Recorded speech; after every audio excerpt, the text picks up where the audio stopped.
கதாநாயகியாக களமிறங்கும் தேவயானி மகள் இனியாவிற்கு அடித்த லக் என்ன படம் தெரியுமா?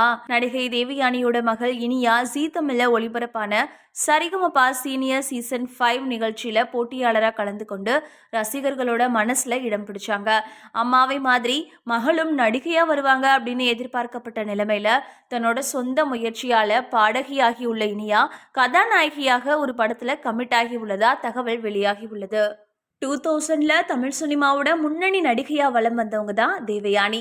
இவங்க தமிழ் சினிமா மட்டும் இல்லாம தெலுங்கு, மலையாளம், ஹிந்தி உள்ளிட்ட மொழி படங்கள்ல நடிச்சிருக்காங்க. தேவயானி நடிச்ச காதல் கோட்டை, சூரிய வம்சம், நீ வருவாய் என போன்ற படங்கள் ரசிகர்கள் மத்தியில நல்ல வரவேற்பையும் வசூலையும் பெற்றன.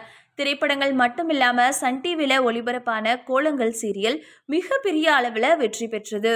நடிகை தேவயானி இயக்குனர் ராஜகுமாரன் இயக்கிய திரைப்படத்துல நடிச்சப்போ இருவருக்கும் இடையே காதல் ஏற்பட்டு அதுக்கப்புறமா குடும்பத்தின் எதிர்ப்பையும் மீறி திருமணம் செஞ்சுக்கிட்டாங்க. ராஜகுமாரன் தேவயானி தம்பதிகளுக்கு இனியா, பிரியங்கா அப்படின்னு 2 மகள்கள் இருக்காங்க. இதுல மூத்த மகள் இனியா ஜீ தமிழ் தொலைக்காட்சியில ஒளிபரப்பான சரிகமபா சீசன் 5ல போட்டியாளராக கலந்து கொண்டு மறைந்த பாடகி பவதாரணி பாடிய மயில் போல பொண்ணு ஒண்ணு என்ற பாடலை முதலா பாடி எல்லாரையுமே மெய் சிலிர்க்க வச்சாங்க. திறம்பட இசையை கற்று நேர்த்தியா பாடி அசத்தின இனியா பல சுற்றுகள்ல அசத்தலான பாடல்களை பாடி நடுவர்கள் மனசுல இடம் பிடிச்சு அடுத்தடுத்த கட்டத்துக்கு வந்தாங்க.